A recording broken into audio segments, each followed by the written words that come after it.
welkom terug by die groot ontbyt. Ons gesels môre met Sean Reid. Nou kyk, hy is 'n gitaarspeler par excellence. Hy's 'n liedjie-skrywer, 'n klanktegnikus. Ek wil amper sê van ouds, want hy's baie meer as dit. En hy tree uiteindelik uit die agtergrond uit as daai ou wat die gitare werk en so en die klanke doen. Met sy debuut enkelsnit Spreek jou vry. Dis 'n baie lekker liedjie. Ons kuier vanmôre op die Geelbank. Goeiemôre Sean. Hallo julle, baie dankie vir die geleentheid. Dis awesome. Ek moet net gou vinnig sê, ouma, ek is op TV, druk asseblief PVR, ek sien so. Yes, I made it. Rekord. Rekord. Dis 'n groot oomblik vir my. As die sirkeltjie groot ontbyt. Ou, maar is die sirkeltjie, die rooi sirkeltjie, nê? Yes. Ja, druk op. Kom ons praat eers die gitare. Okay. Jy het 'n redelike versameling gitare, maar jy werk al so lank met gitare. Ek het 'n onderhoud gehoor, jy het vir iemand gesê, jou pa het altyd gitaar vir jou gegee en gesê, "Right, hoor jy hoe klink hy? Dring." Dan stel hy hom uit en sê, "Doen dit gou weer." Yes. Maar kom reg. Hoe? Nee, so my pa het hy het Joel ook en so ek het eerste dromlesse gehad by Guppy. En toe sê ek so like my ma het gesê dromme is bietjie hard in die huis, so ek kan nie baie oefen nie. En toe sê Guppy vir my pa like, luister hierso, jou seun is besig om jou geld te mors in my tyd. Hy's talent, maar hy oefen nie. So toe vra my pa, okay, wat nou? Dis ek sê, okay, gitaar, ek wil gitaar speel. So my eerste gitaar was die elektrik, want hy's lekker sag, as jy nie in die amp in is nie. En jy oorfone wees, Ja. So dan my pa gaan en tune hom in en sê vir my, dis hoe hy klink, hoor jy nou? Dan stel hy alles uit en dan gee hy hom vir my, dan stel ek nou dit in, dan leer ek hoe om dit te doen. Jare later besef ek toe nou, dit baie van my werk geword agter die skerms, was ek 'n gitaartek. So ek het met al die groot shows. Wat doen 'n gitaartek? Pretty much, dis wat ek wil sê, is al die groot shows soos Afrikaans Groot Krone in die Bos, al daai stuff, moes die gitare eers deur my hande gaan, dan tune ek dit en ek restring dit, ek maak dit reg skoon en set up, help die ouens om hulle goed te doen en gewoonlik is ek daai ouetjie wat hardloop en dan gee ek die gitaar hardloop ek weer af van die stage af of as Floors vorentoe gaan om vir 'n gitaar solo, dan sit ek al onder by sy pedals, dan druk ek die knoppies om die sound te verander. So dis vir my ook cool. Ek love dit. Ek love gitare en so baie dat ek actually 'n tattoo het van gitaar. So Dit is my so ongelooflik dat jy al hierdie en ek gaan sê harde werk agter die skerms, dat ek dink ons, jy weet, kyk nie altyd of gee nie genoeg krediet vir die mense agter die skerms nie, want dit is gewoonlik die mense wat eintlik die hardste werk. Is soveel deur dit ook gegaan het tot waar jy nou is, jy weet, agter die skerms uit op die verhoog. Maar in 2014 was jou eerste Afrikaans is groot en daarna klomp dinge toe wat gebeur het. Hoe het daai oomblik so half jou loopbaan begin verander? Ja, ek het actually gejok eerste. Ek het gesê ek kan hierdie werk doen. Ek super so skiet dit vir hierdie en ek sal die beste gitaartek wees. En toe sê hulle so, okay, cool, jy het die werk. Toe gaan ek op YouTube. Toe kyk ek wat doen 'n gitaartek, want ek was soos like ek weet nie wat dit is nie. En toe ek daar obviously geleer gou hoe om alles te doen en toe doen ek dit.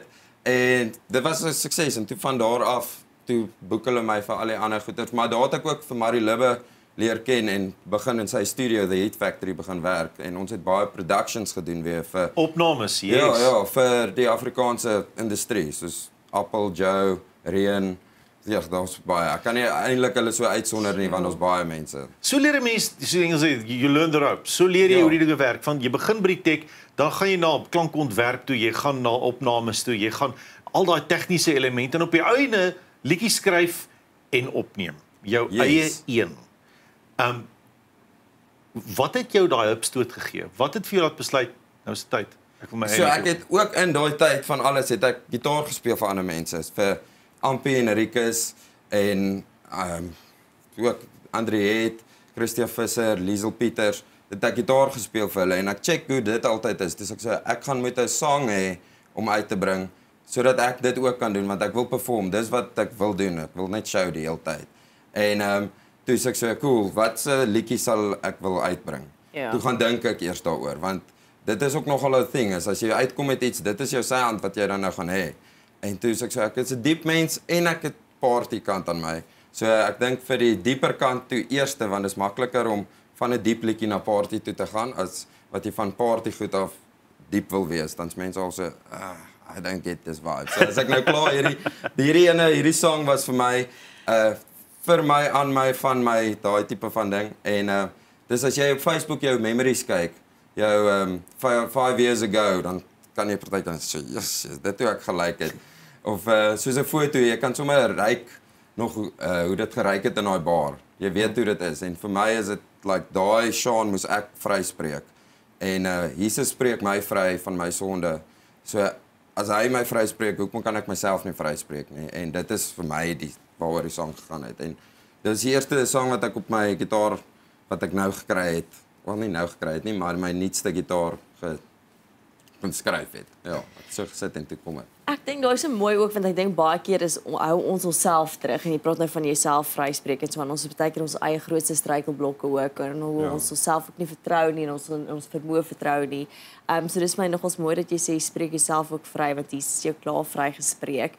Was jy senuweeagtig om uiteindelik nou van so half agter die skerms en jy werk by al die produksies om met al die mense tot jou eerste enkelsnit nou vry te stel?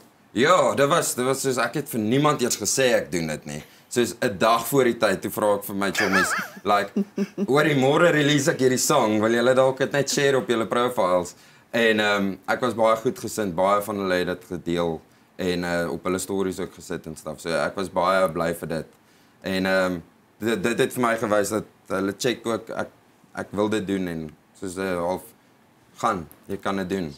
Soos 'n bemoediging. Ja. So van gitaar na sanger.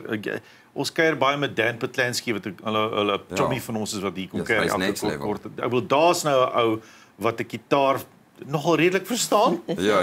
En dan ook saam met hom sing, sy eie sang sing.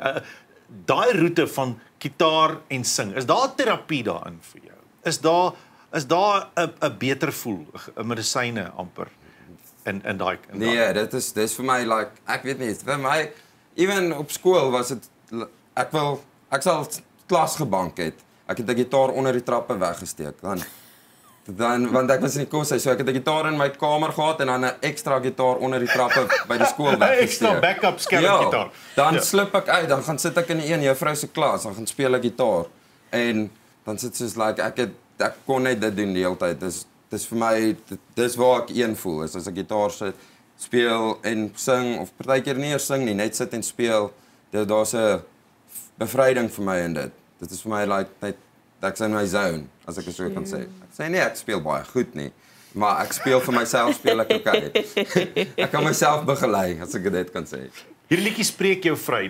Daar's 'n bietjie van 'n rollende drum element daarin. Dit is amper soos dit op 'n trein te sit. Yes. Ja. Is dit 'n tipe van 'n roadtrip liedjie?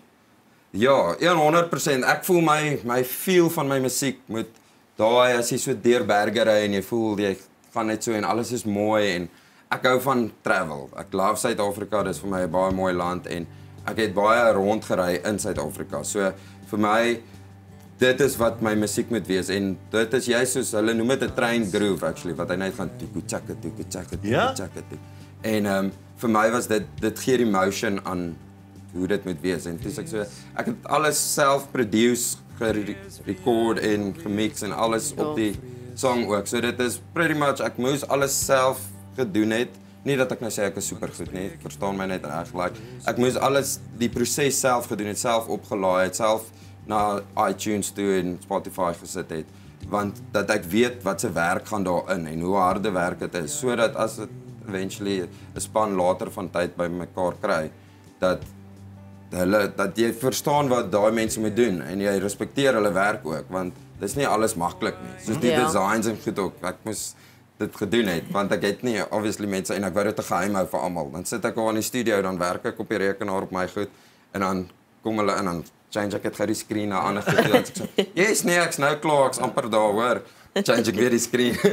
Maar terug na die sang toe, ja, dit was daai train groove, daai road trip feel. Dis wat ek wil hê mense moet hoor en voel. Dit moet jou dadelik na ergens in jou lewe vat waar jy soos like, yo, dit is cool. Ja. In jou binnekant laat reis na iets. Ja, definitief. Ons almal is maar reisend en soekend op die ou ende, nê. Baie dankie dat jy vanmôre tyd gevat het by ons. Baie dankie julle. Dit was vir my baie cool.